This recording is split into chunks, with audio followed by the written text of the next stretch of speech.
There is a kind of emptiness that looks responsible from the outside. It answers emails on time, it remembers birthdays, it pays the bills. Up early, it says, all good, with a calm face and a steady voice. It is efficient, capable, easy to admire. And it is often quietly disappearing. Adrien was 33, and if someone had looked at his life from a distance, they would have called it solid. He had a decent apartment on the 12th floor of a building that overlooked a busy road and a row of tired trees. He had a job that sounded respectable when said out loud. He had a gym membership, a retirement plan, 2 close friends he answered too slowly, and a kitchen full of things a grown man is supposed to own once life has become orderly. The apartment was always clean in the same careful way. Shoes lined up by the door, coffee machine wiped down, counters clear, bed made. Nothing out of place, nothing alive enough to be called messy. Every morning, Adrien woke before his alarm by a few minutes. The room was still blue with early light. The air conditioner hummed softly above him.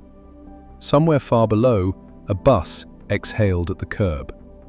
He would lie there for a second, not thinking anything exact, just feeling the day waiting above him like a weight already in motion.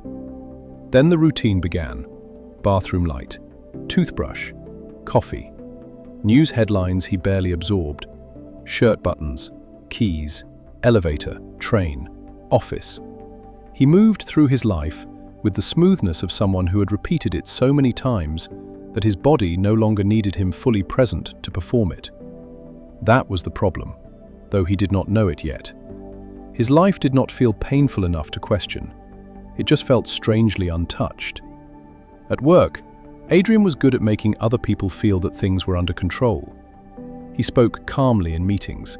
He kept his desk neat. He answered difficult questions with clean, finished sentences. People trusted him. Managers liked him. Co-workers said he was steady, which sounded like praise, and was praise, mostly. Still, around 3 in the afternoon, almost every day, he would feel a dull heaviness settle behind his eyes. Not exhaustion exactly, more like distance, the kind that arrives when a person has been functioning for so long that functioning becomes a disguise. He would look at the spreadsheet on his screen, then at the city through the window, and for one strange second, it would feel as if his life were happening 1 floor above where he actually lived. Then a notification would come in. Someone would ask for something. The moment would close. There are many lives that do not collapse. They simply go quiet around the person living them. One Thursday evening, Adrien left the office later than usual. The sky had already turned dark, and the glass towers across the street held pale squares of light like tired eyes refusing sleep. Rain had fallen earlier. The pavement still shone. Cars moved in blurred reflections. The air smelled like wet concrete and metal. He was halfway home when the train stopped between stations. The lights stayed on, but dimmer. A voice came over the speaker, flat and apologetic, explaining a delay no one could control. Around him, people sighed, checked phones, shifted bags, rolled their eyes at the ceiling. Adrien reached for his own phone. Dead battery. He stared at the black screen for a second, then slid it back into his pocket. The train sat still. Without the phone, without movement, without the next task arriving to tell him who to be, he became aware of the carriage in a way he usually never was. The fluorescent lights buzzed faintly overhead. A child somewhere down the car was tapping a sneaker heel against the floor in a restless rhythm. Rainwater dried slowly on the sleeve of his coat. The window beside him reflected his face back at him, pale and tired and oddly unfamiliar. Across from him sat an older man holding a paper bag with 1 loaf of bread sticking out the top. Nothing remarkable about him. Grey coat, quiet hands. The kind of face no one remembers until they say something precise enough to stay. The man looked up at Adrien's reflection in the window and asked, "Long day?" Adrien gave the automatic half smile. "Something like that." The man nodded, then said, "Funny how many people survive their days and never touch them." Adrien looked at him fully then. The man did not seem dramatic. He was not trying to teach anything. He said it the way someone comments on weather. Then he looked back down at the bag in his lap. That was all. But the sentence landed harder than it should have. Survive their days and never touch them.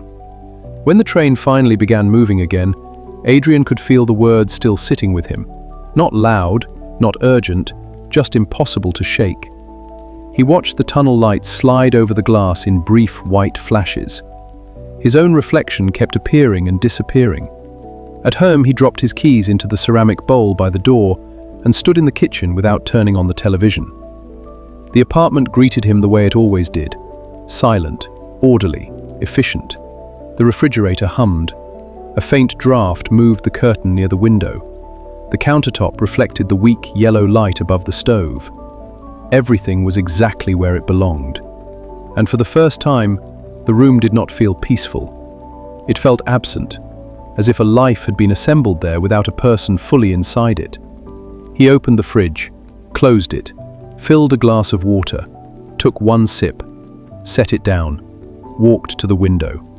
Below him, the city kept going. Headlights moved in soft streams. A woman with an umbrella hurried across the corner. Someone on a nearby balcony stood smoking in the dark. A siren rose, then thinned into distance. He realized, with the quiet shame of sudden honesty, that he could not remember the last ordinary moment he had actually inhabited. Not managed, not completed, not documented in his head as one more thing handled. Inhabited. He tried to think back. The answer that came surprised him. He was 10 years old, sitting on the floor near the back door of his childhood home during a summer storm. The power had gone out. Rain struck the screen in a silver blur. The air smelled like wet grass and dirt. He had a bowl of cut mango in his lap and nowhere else to be. He remembered the stickiness on his fingers, the low rumble of thunder, the way time had seemed wide and generous then. Nothing was being optimized. Nothing was being earned. Nothing was being performed. He had simply been there. Adrien stood at the window, with one hand on the cold glass, and understood something that was both small and devastating. He had not built a bad life. He had built a life he was constantly hurrying past. That was the ache. Not failure, not tragedy, not even dissatisfaction in the obvious sense. Absence. He was present for tasks and missing for moments. And that, he saw now, is how a person can slowly become a stranger to their own life while still looking perfectly fine on paper. The next morning, he did not reinvent himself.